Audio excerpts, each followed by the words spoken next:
अनुसूचित जातीमधील उपवर्गीकरण लागू करण्यासाठी सकल मातंग व मेहतर समाजाचा एल्गार। सरकारकडे उपवर्गीकरणाच्या मागणीच्या अंमलबजावणीसाठी देवगर्जा येथे भव्य मोर्चा।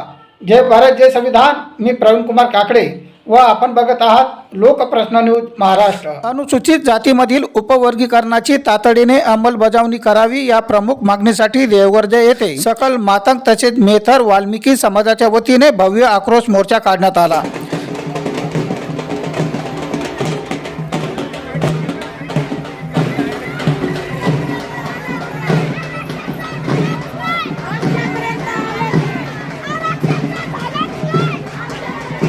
या मोर्चात मोठ्या संख्येने समाज बांधव सहभागी झाले होते। उपवर्गीकरणामुळे वंचित घटकांना न्याय मिळेल असा दावा करत शासनाने तातडीने निर्णय घ्यावा अशी मागणी यावेळी केली। उपवर्गीकरणाच्या मुद्द्यावर राज्यात विरोध आणि समर्थन अशा दोन्ही भूमिका समोर येत असताना देवगर्जा शहरातील हा आक्रोश मोर्चा लक्षवेधी ठरला। फुले म्हणजे शिक्षण आहे, शाहू म्हणजे शिक्षण आहे, अन्न भाऊ म्हणजे शिक्षण आहे, म्हणून शिक्षण घ्या, याच्याशिवाय या लढ्याचा काही उपयोग नाही। या लढ्यासाठी आम्ही आमचा जीव द्यायला तयार झालो, लक्षात ठेवा।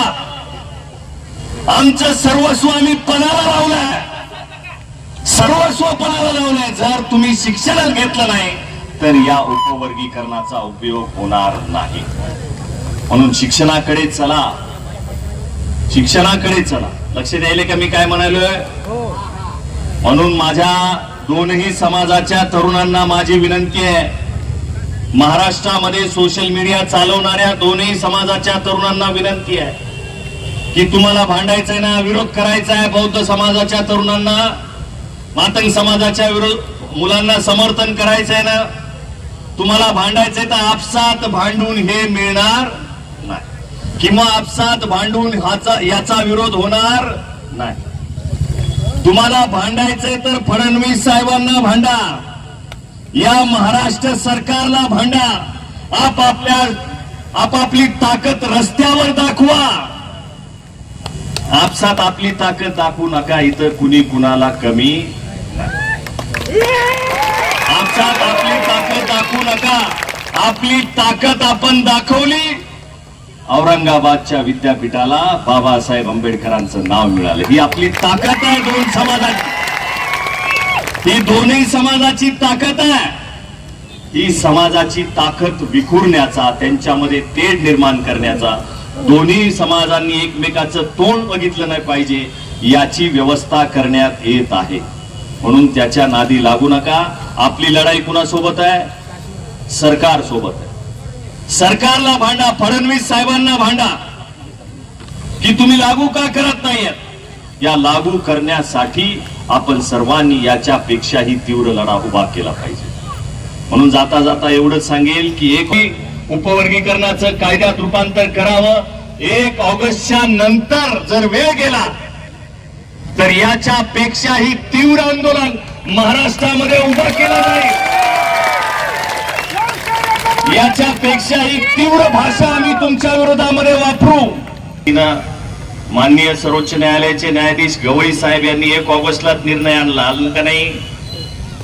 1 ऑगस्ट 2024 लाच निर्णय आला, ज्या दिवशी अण्णाभाऊ साठेंची जयंती होती। आमचंही म्हणणं आहे की 1 ऑगस्ट 2026 लाच आपण आमच्या मानवड्यामध्ये दिवाळी साजरी करण्यासाठी तुम्ही आमच्या या कायद्यामध्ये रूपांतरित करावं अशी आपल्या सर्वांकडून अपेक्षा ठेवतो। फडणवीस साहेब आपल्याकडून अपेक्षा ठेवतो, म्हणून आपसात वाद करायचा नाही। आमचा आजचा हा मोर्चा अनुसूचित जातीच्या आरक्षणाचं वर्गीकरण झालं पाहिजे। 1 ऑगस्ट 2024 ला सुप्रीम कोर्टाने हा आदेश दिलेला आहे की आरक्षणाचं वर्गीकरण जाहीर करून टाका। तो अधिकार त्या गव्हर्नमेंटला, स्टेटला दिलेला आहे। तेलंगणामध्ये, कर्नाटकमध्ये, हरियाणामध्ये, पंजाबमध्ये हे लागू झालेलं आहे। महाराष्ट्रामध्ये प्रचंड वेदना भोगत असलेला, प्रचंड दुःख भोगत असलेला, आरक्षण असून सुद्धा आरक्षण नसल्यासारखी परिस्थिती झालेला अत्यंत गरीब आणि मातंग समूह, इथल्या सर्व परंपरांना, हिंदू धर्मांना मानणारा हा वर्ग अतिशय हलाखीचं जीवन जगत आहे।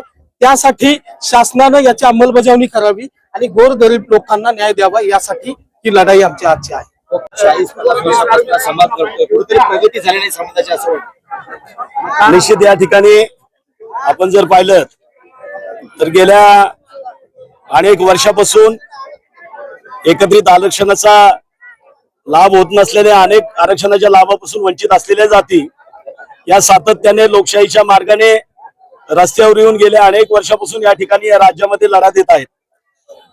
गेल्या अनेक वर्षापासून इतरही अनेक राज्यामध्ये या एकत्रित आरक्षणाचा लाभ होत नसल्याने पंजाब असेल, हरियाणा असेल, तेलंगणा असेल, कर्नाटक असेल, आंध्र असेल इत्यादी राज्यामध्ये देखील अनेक वर्षापासून हा लढा सुरू होता.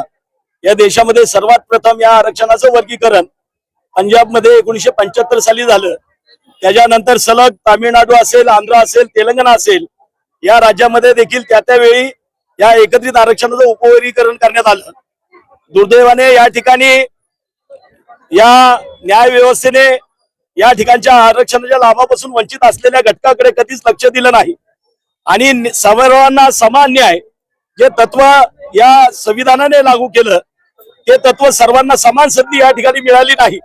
आणि दुर्दैवाने या ठिकाणी सातत्याने हा लढा देत असताना 1 ऑगस्ट 2024 रोजी या देशाच्या सर्वोच्च न्यायालयाने एक ऐतिहासिक निर्णय घेतला आणि एकत्रित आरक्षणाचं उपवर्गीकरण होऊ शकतं असा निर्णय दिला.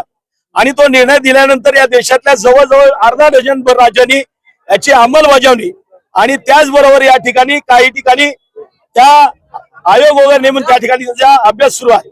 मात्र दुर्दैवाने ज्या राज्याला आम्ही फुले शाहू आंबेडकरांचं राज्य म्हणतो, साधू संतांची भूमी म्हणतो, पुरोगाम्यांचं राज्य म्हणतो, दुर्दैवाने या राज्यामध्ये या शोषित पीडितांना न्याय मिळत नाही.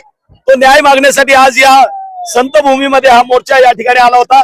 या माध्यमातून पुनश्च एकदा सरकारला या भर पावसामध्ये आम्ही विनंती करतो की या आरक्षणाच्या लाभापासून वंचित असलेल्या घटकांना न्याय द्या, एवढी विनंती आपल्या चॅनलच्या